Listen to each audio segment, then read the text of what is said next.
Prochaine question, les amis. Celle-ci, c'est de Marie. Ok.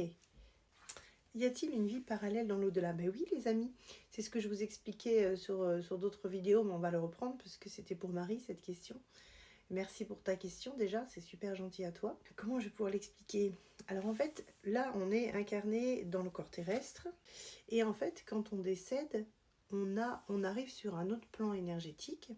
Et en fait, c'est dans ce monde énergétique qu'on va se retrouver. Évidemment, il y a un temps d'adaptation, parce que je pense que je ne l'ai pas vécu, évidemment, je le vois, mais je ne l'ai pas vécu. Mais ça ne doit pas être toujours évident parce qu'il y a plein de choses, il y a plein de paramètres dans tout ça. Déjà, avant d'arriver sur la forme de vie, c'est compliqué de s'adapter, puisque oui, il y a une forme de vie derrière, évidemment, énergétique, mais on va se retrouver tout seul, en fait. Et c'est pour ça qu'on vous demande de travailler sur vous-même, on vous demande de travailler sur Terre sur vous-même, vos blessures, parce que de l'autre côté, ça sera aussi compliqué. Vous allez rester bloqué, même s'il y a une forme de vie parallèle, vous allez vous retrouver dans la similitude de ce que vous étiez sur Terre.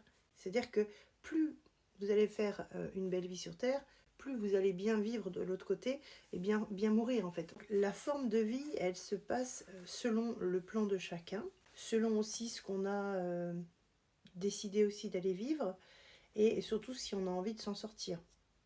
Je pense que même si ça a l'air un peu plus dur de l'autre côté, parce que quand on est seul face à soi-même, souvent j'ai vu des plans du bas astral où des gens, quand j'ai en contact défunts, ils ont vécu des choses assez compliquées, parce que ça peut être des endroits selon tout ce qu'ils ont fait, parce qu'il faut savoir que le karma, il existe. Si par exemple vous avez fait des bêtises sur Terre, de l'autre côté, par exemple sur les gens qui se sont suicidés par exemple parce que ils ont tué quelqu'un, ils sont suicidés, tout de suite, en pensant qu'ils allaient être libres, mais ils se sont mis le doigt dans l'œil. De l'autre côté, vous avez aussi, on appelle ça donc les plans énergétiques, c'est-à-dire que vous allez vous retrouver dans un endroit, mais vous allez être confiné, vous ne pourrez plus bouger. C'est-à-dire que l'âme va rester coincée dans un endroit, elle ne pourra rien faire, elle ne sera pas libre.